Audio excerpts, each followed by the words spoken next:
25મી ફેબ્રુઆરી 2026નો વિધાનસભાનો દિવસ।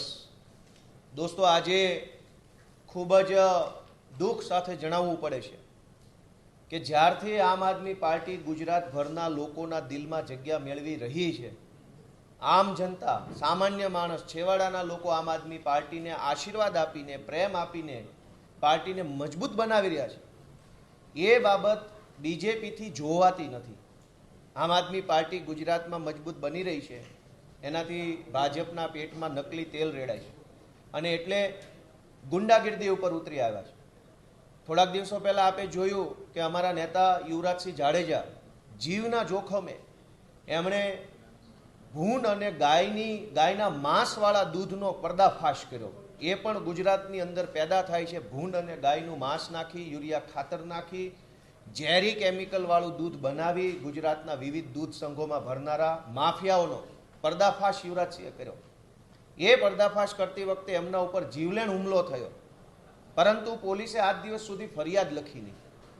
જે કામ ગુજરાતની સરકારે કરવાનું હોય, જે કામ સરકારના વિભાગે કરવાનું હોય, એ કામ તો યુવરાજસિંહ કરી રહ્યા છે।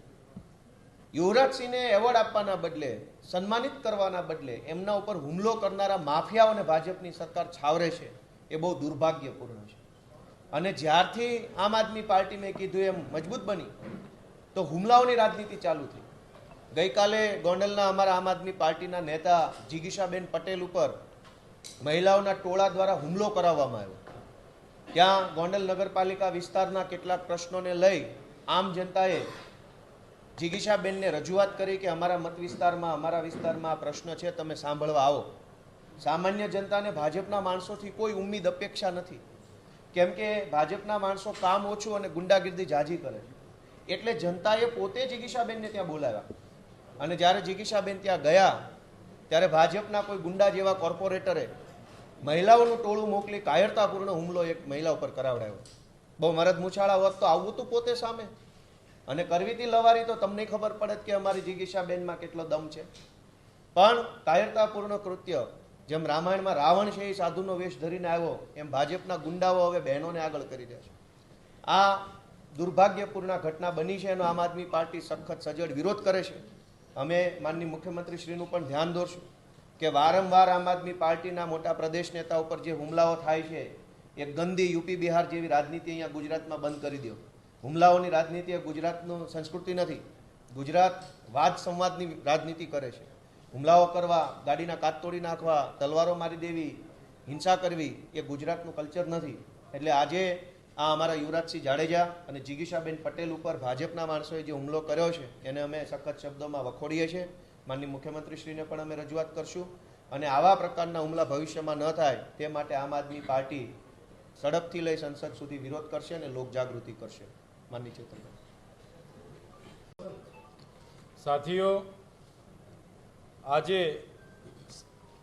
સભાગૃહના માધ્યમથી આજે અહીંયા જ્યારે આપણે સૌ મળી રહ્યા છે ત્યારે મારે દુઃખ સાથે કહેવું પડે છે કે આજે ગુજરાતના 30 વર્ષના શાસનમાં બેફામ બનેલા એમના નેતાઓ, એમના કોર્પોરેટરો દ્વારા આમ આદમી પાર્ટીને જવાબ આપવાની જગ્યાએ એમના 30 વર્ષના શાસનમાં એમણે જે ભ્રષ્ટાચાર, ભય, ભૂખ ફેલાવ્યું છે એની સામનો કરવાની જગ્યાએ આજે હુમલાઓ કરાવી રહ્યા છે। તમને બધાને ખબર છે, અગાઉ અમારા યુવા નેતા યુવરાજસિંહ જાડેજાએ જે નકલી દૂધ જે ડેરીમાં ભરવામાં આવે છે, ડેરીના પુરાવાઓ પણ આપ્યા, વિડીયો આપ્યા, ફૂટેજ આપ્યા, બધું જ આપ્યું, તો એમના પર કાર્યવાહી કરવાની જગ્યાએ બસ માત્ર દેખાડા કરીને આ ગુજરાત સરકારના પોલીસ તંત્રએ એમને જતા કર્યા। એ જ પ્રકારે ગતરોજ જિગીશાબેન પટેલને ત્યાંના સ્થાનિકોએ કીધું કે અમારી આ સમસ્યા છે। જિગીશાબેન પટેલે ત્યાંના કોર્પોરેટરને ફોન કર્યા કે આ પ્રકારની તમારા વોર્ડમાં સમસ્યા છે અને આપણે જઈને એનું સમાધાન કરી આવીએ, તમે પણ આવજો।